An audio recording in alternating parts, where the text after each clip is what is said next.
ഉയർപ്പിന് മുമ്പുള്ള നോമ്പ് പുത്രനാം ദൈവത്തോടുള്ള നന്ദി പ്രകടനമാണ്.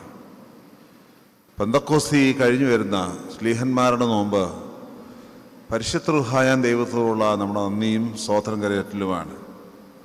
അതുകൊണ്ടാണ് ഇതിന് മാറാനായ നോമ്പ് എന്ന് വിളിക്കുവാനുള്ള പ്രധാനപ്പെട്ട കാരണം. ഇന്ന് നോമ്പിൻ്റെ അവസാനം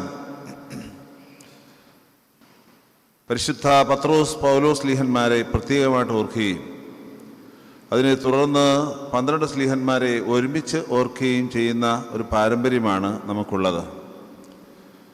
ഈ രണ്ട് കാര്യങ്ങളും ജൂൺ മാസം 29-ാം തീയതി പത്രോസ് പൗലോസ് ശ്ലീഹന്മാരുടെ ഓർമ്മ ദിവസമാണ്. ജൂൺ മാസം 30-ാം തീയതി 12 ശ്ലീഹന്മാരെ ഒരുമിച്ച് ഓർക്കുന്നു. തൊട്ടു പിന്നാലെ പരിശുദ്ധനായ മാർത്തോമാ ശ്ലീഹായെയും ഒറ്റയ്ക്ക് ഓർക്കുന്ന ദിവസമുണ്ടല്ലോ. ഈ ദേവാലയത്തെ സംബന്ധിച്ച് പരിശുദ്ധ പരിമല പുണ്യവാന്റെ കബറിടമുള്ള ദേവാലയമാണെങ്കിലും ഇത് സ്ഥാപിതമായിരിക്കുന്നത് പരിശുദ്ധനായ പത്രോസ് പൗലോസ് ശ്ലീഹന്മാരുടെ നാമത്തിലാണ്. അതുകൊണ്ട് ഇവിടെയും വലിയൊരു പെരുന്നാൾ സമയങ്ങളാണ് ഈ ദിവസങ്ങളെന്ന് നമുക്ക് നല്ലതുപോലെ അറിയാം. ഇന്ന് വായിച്ച വിശുദ്ധ വേദഭാഗം പരിശുദ്ധനായ മത്തായിയുടെ സുവിശേഷം 9-ാം അധ്യായം 36 മുതൽ 10-ാം അധ്യായം 5-ാം വാക്യം വരെയുള്ള ഭാഗങ്ങളാണ്. നമ്മുടെ കർത്താവ് തൻ്റെ ജനത്തെ നോക്കി അവരിൽ മനസ്സലിയുന്ന ഒരു രംഗമാണ് വേദവായന ഭാഗത്തിൻ്റെ ആരംഭമായി കൊടുത്തിരിക്കുന്നത്. ക്രിസ്തു തൻ്റെ ജനത്തെ നോക്കി മനസ്സലിയുന്നു. തൊട്ടു പിന്നാലെ ശിഷ്യന്മാരോട് കൊയ്ത്തു വളരെയുണ്ട്, വേലക്കാരോ ചുരുക്കമാകുന്നു. അതുകൊണ്ട് വിളവിൻ്റെ ഉടമസ്ഥനോട് കൊയ്ത്തിന് വേലക്കാരെ അയക്കണമെന്ന് അപേക്ഷിപ്പീനെന്ന് പറയുകയാണ്. യേശു തമ്പുരാൻ തൻ്റെ ജനത്തെ നോക്കി മനസ്സലിയുകയാണ്. നമ്മളൊക്കെ സാധാരണ വിചാരിക്കുന്നത് അവർക്ക് ശാരീരികമായ വിശപ്പുണ്ട് എന്നതുകൊണ്ട് ആണ് അവരിൽ മനസ്സലിഞ്ഞത്, അല്ലെങ്കിൽ അവർക്ക് ശാരീരികമായ ചില ബലഹീനതകളുണ്ട് എന്നതുകൊണ്ടാണ് അവരെ നോക്കി മനസ്സലിഞ്ഞത് എന്നൊരു ചിന്തയാണ് നമ്മുടെ മനസ്സിൽ വരുന്നത്. എന്നാൽ ഇവിടെ അതിൽ നിന്ന് വ്യത്യസ്തമായ ചില കാര്യങ്ങളാണ്. അത് ശിഷ്യന്മാരെ വിളിച്ച് അവരെ ഭരമേൽപ്പിക്കുന്ന ചില കാര്യങ്ങൾ കാണുമ്പോൾ തീർച്ചയായും ശാരീരികമായ ബലഹീനതകൾ, അപ്പത്തിന് വേണ്ടിയുള്ള അവരുടെ കാംക്ഷ, ഇതിനപ്പുറമായി മറ്റു ചില കാര്യങ്ങൾ കൂടിയുണ്ട്.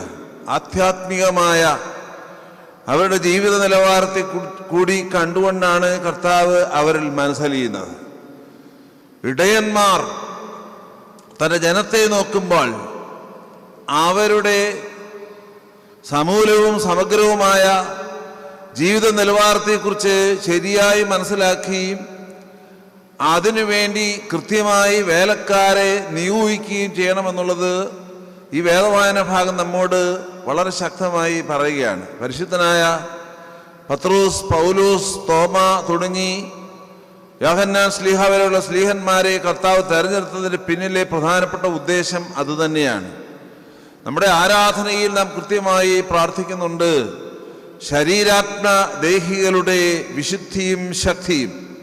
അത് ഇന്നത്തെ നമ്മുടെ ആരാധനയിലും നാം ദൈവത്തോട് യാചിച്ച കാര്യമാണ്.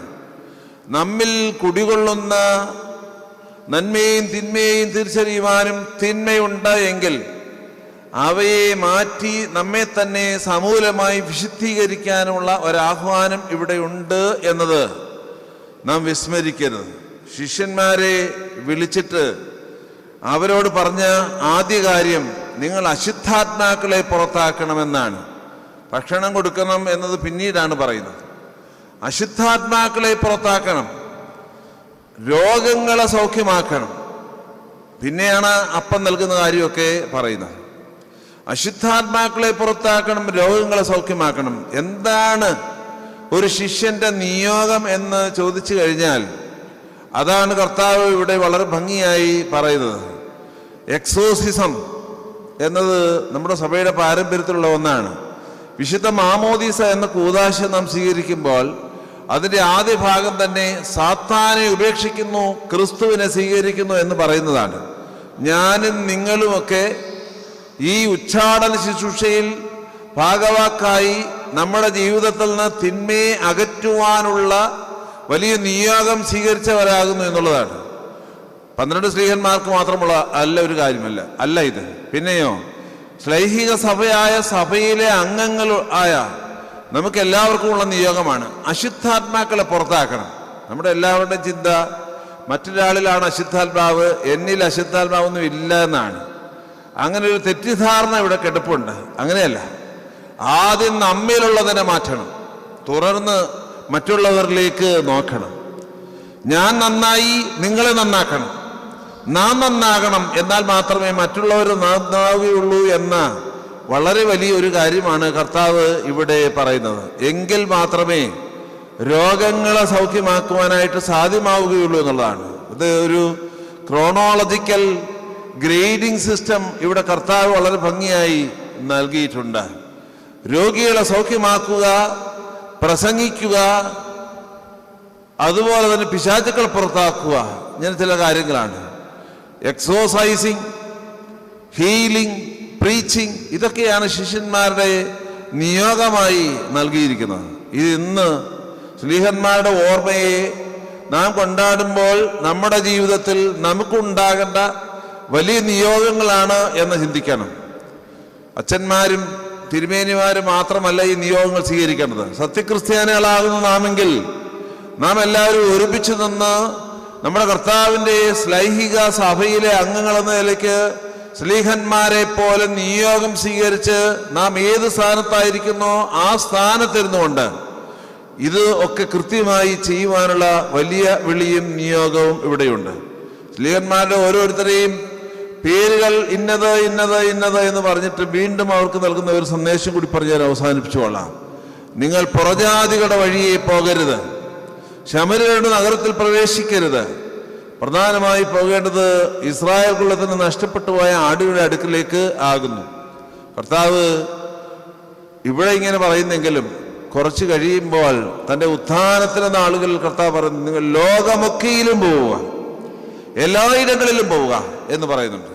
അതുകൊണ്ട് ഇവിടെ ഇതിനെ ആക്ഷരികമായിട്ട് നമുക്ക് എടുക്കുക പ്രയാസമാണ്. പിന്നെ എന്താണ് കർത്താവോട് ഉദ്ദേശിക്കുന്നത്?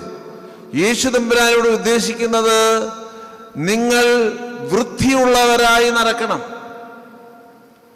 അശുദ്ധി വെടിയണം, പാപം വെടിയണമെന്നാണ്.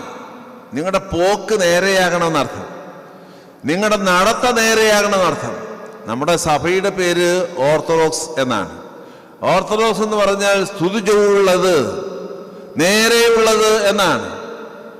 ഓർത്തഡോക്സി ഈസ് ഓർത്തോപ്രാക്സിസ് എന്ന് പിതാക്കന്മാർ പറയാറുണ്ട്. ഓർത്തഡോക്സ് വിശ്വാസം എന്നത് നേരെയുള്ള നടപ്പാണ് എന്ന് പറയാറുണ്ട്. പക്ഷെ നേരെ നടക്കുന്ന നാം ഇന്ന് പലപ്പോഴും ചില വളവുകൾ ഉണ്ടാക്കിയെടുക്കുന്നു എന്നുള്ളതാണ് നമ്മുടെ സമൂഹത്തിൽ നാം ഇന്ന് കാണുന്നതായ ചില കാഴ്ചകൾ. അതുകൊണ്ട് പ്രിയമുള്ള ദൈവമക്കൾ, ശ്ലീഹന്മാരുടെ പെരുന്നാൾ ആഘോഷിക്കുമ്പോൾ അവരെ പോലെ കുറഞ്ഞ പക്ഷം അതിൻ്റെ 10-1 ആയി മാറി നേരെ നടക്കുവാനുള്ള വിളിയും നിയോഗവും നമുക്കുണ്ട് എന്ന് ഓർപ്പിക്കുന്നു. പത്രോസും പൗലോസും ഒക്കെ 2 തരത്തിലുള്ള ആളുകളാണ്. പത്രോസ് ശ്ലീഹന്മാർ പ്രധാനിയാകുന്നുവെങ്കിലും മുക്കുവനായിരുന്നു, വലിയ പാണ്ഡിത്യമൊന്നും ആദ്യം ഉണ്ടായിരുന്നില്ല എന്നത് വളരെ വ്യക്തമാണ്. പൗലോസിന്റെ കഥ വളരെ വ്യത്യസ്തമാണ്. പൗലോസ് ന്യായപ്രമാണത്തെ, വേദപ്രമാണത്തെ മുഴുവനും അരച്ചു കലക്കി കുടിച്ച ഒരു വേദപണ്ഡിതനായിരുന്നു. പക്ഷേ കർത്താവിന് മുമ്പിൽ 2 പേരുടെയും തലയെടുപ്പ് ഒന്ന് തന്നെയായിരുന്നു. ഒരാൾ തല കീഴായി മരിച്ചുവെങ്കിൽ മറ്റേയാൾ വാളിനാൽ കൊല്ലപ്പെട്ടു. 2 പേർക്കും രക്തസാക്ഷി മരണം.